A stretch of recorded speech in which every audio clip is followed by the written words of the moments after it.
Welcome back, everyone. It's Victoria. If you're new here, I'm a mom of a beautiful 3.5-month-old baby girl, and I'm here to talk to you about my experiences as a mom in the pandemic with my first child. And this is the first video in a series about what my pregnancy and delivery and labor were like while the pandemic was going on, because that's an experience that I know a lot of people went through, but it's not very talked about, and the pandemic is still going on. So I wanted to put this information out there for any moms that need it. Now, as I said in my first video, which I will be linking, I'm not planning to hardcore edit. I'm not planning to do a lot of scripting. I just want to sit down, mom to mom, and tell you about my experiences. So I'm here completely as me, messy bun, leggings, coffee, and all, to tell you what happened when I was pregnant during the pandemic. I'm going to put this down because I'm a little klutzy and chances are I'm going to spill because I like to talk with my hands. So, I got pregnant in January of 2020. Around that time, the pandemic was just starting up. It was just a virus in China.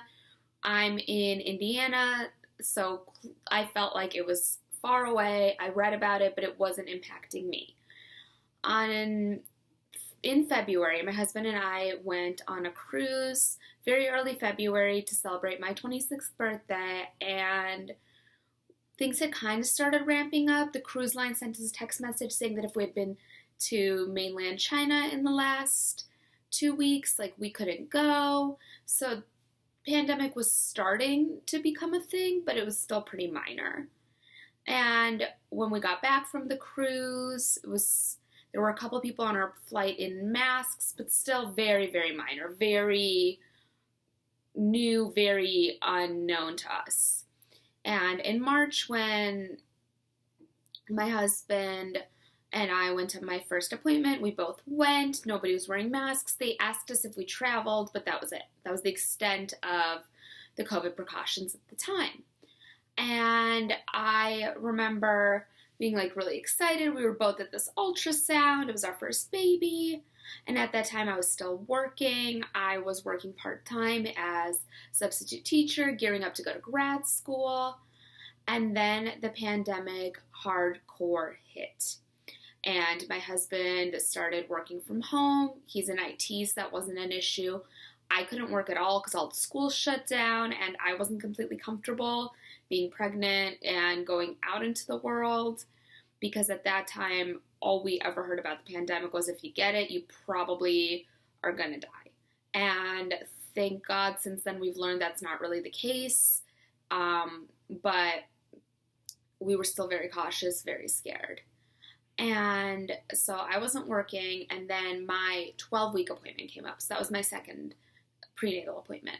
And by that point, all the restrictions were in place. So a lot of people's appointments were canceled. Thankfully, mine wasn't, but my husband wasn't allowed to go.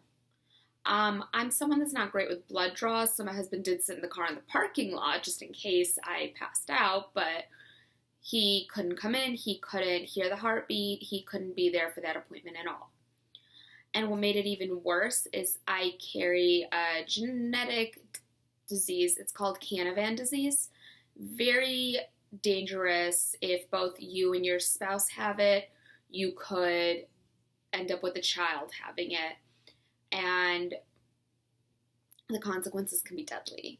So you both have to have it. If you both have it, there's a 25% chance the child will have it, and a 50% chance that they'll carry it, and 25% chance that they won't have it in their DNA or their body at all. So I got tested for that at my 12-week appointment, and it came back that I was a carrier, which I had already known. So then my husband had to go get tested. And that was really difficult because while I had my OB who could do all of these things, his primary care physician had shut down. And regular clinics weren't really operating for these kinds of tests because it was all seen as voluntary, which kind of makes me mad because finding out about a disease that could potentially kill your child is not, in my opinion, something that's like optional. It's not, shouldn't be in the same category as like a nose job, but that's just me. So then my husband couldn't find a place that would let him take that test because everything was shut down for the pandemic. My OB ended up being super kind, letting him come in, use their clinic, their blood draws, and send it off to their laboratories, which we are extremely grateful for because I don't know where else he would have been able to get that blood drawn at the time, and not knowing was not an option for us. So then my 60-week appointment was virtual, which as a first-time mom kind of wasn't my favorite thing. I want to make it clear that I understand the risks. I understand that going into the office was dangerous, that they wanted to minimize exposure as much as they could, but I didn't know what pregnancy was like. I didn't know what symptoms were normal, and this was before, at 16 weeks, your baby doesn't usually move around yet to a point where you can feel it. So I had no way of knowing if she was okay.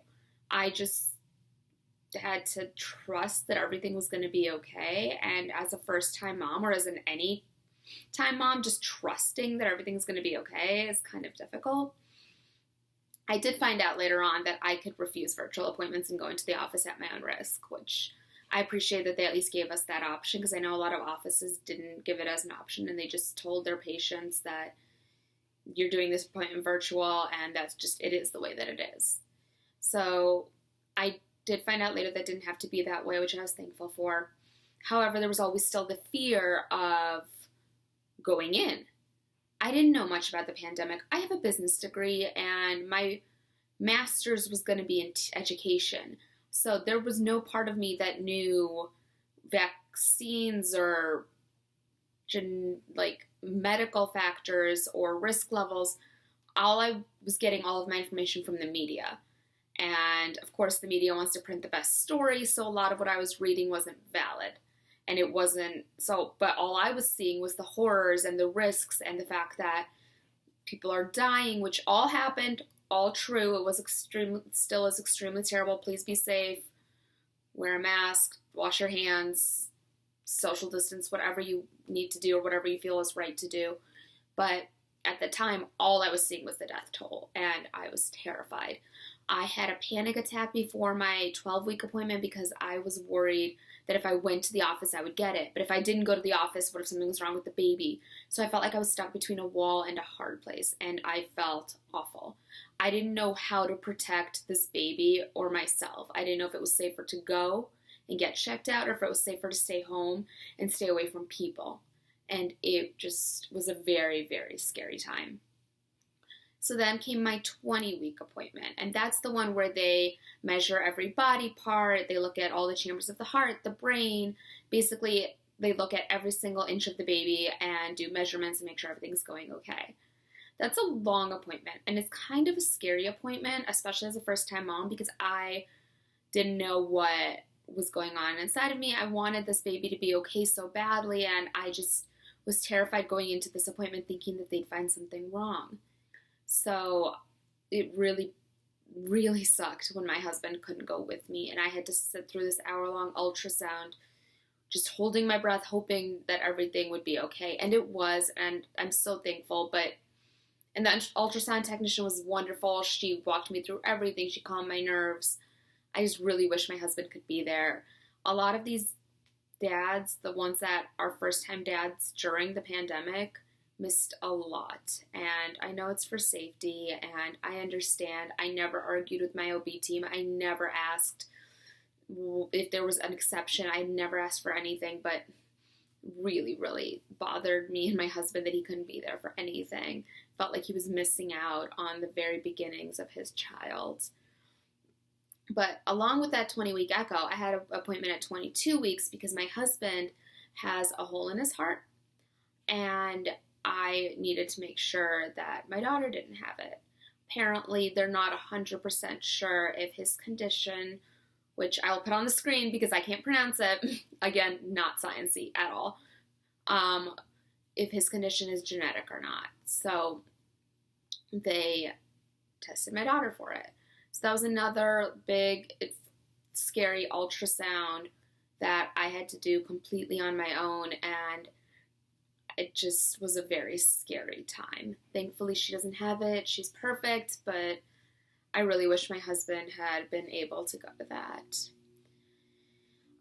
After that, we were starting to get around the summertime. I was midway through my second trimester, and we weren't really doing anything. We were walking around outside, but that was kind of the extent of my day. Like, I'd clean a little, walk around with my husband, maybe read, maybe do a small workout, but I wasn't really going anywhere, and I couldn't really see anybody because we were being extremely safe, because throughout the pandemic, they kept changing how risky it was for pregnant women. Sometimes they'd say it was extremely risky. Sometimes they'd say that the risk level is the same as anybody else. Sometimes they'd say it didn't affect the fetus. Sometimes they would say it would.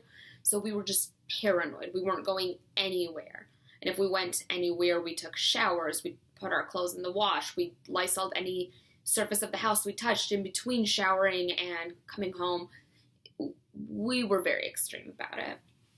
And I was starting to get depressed because I wasn't really seeing anybody. I was texting people, calling people, but it's not the same. And depression was starting to hit me hard. I would get angry. I would feel like, what's the point of even getting out of bed? Today's going to be just like yesterday. It was kind of becoming a dark time. I was just bored and lonely because my husband was still working he was working from home, but he was working, and I just couldn't find enough things to fill my days with, and it was getting very difficult.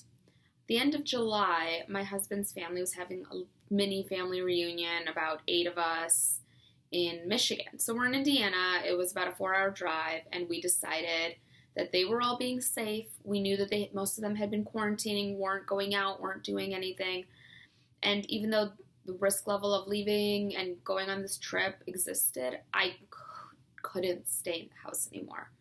I just couldn't. I needed something to do, something to look forward to. So we went on this trip, and we spent this time with this family. We were indoors most of the time. We were extremely safe, and it did a lot for me morally. It reminded me that there were people out there, that I wasn't permanently going to be stuck in the house. And it gave me the strength I needed to continue to isolate and quarantine until we gave birth. Well, I gave birth. My husband was there, to our child. And that brings me to another point. I was extremely scared to go into labor. It was my first pregnancy, so chances of me going to the hospital early, the minute I felt contractions, were pretty high. And I was scared they wouldn't let my husband be there with me until I was in active labor. I was scared the hospital would come up with a new rule and say he wouldn't be able to be there. I was scared that he wouldn't be able to come and go. I was scared that no one could watch our dog. I was so scared. I had no idea what was going to happen. And if you want to find out what actually happened, my next video in this series is going to be giving birth during the pandemic. But this has been my experience, and if any of you were pregnant during the pandemic, I'd love to hear your experiences, if they were different, if they were the same, if you understand some of my fears. And yeah, I can't wait to hear from you guys. Thank you so much for being here. Please like and subscribe, and hit the little notification bell, because I am going to be putting out this whole series about my pandemic pregnancy experience. Thank you so much.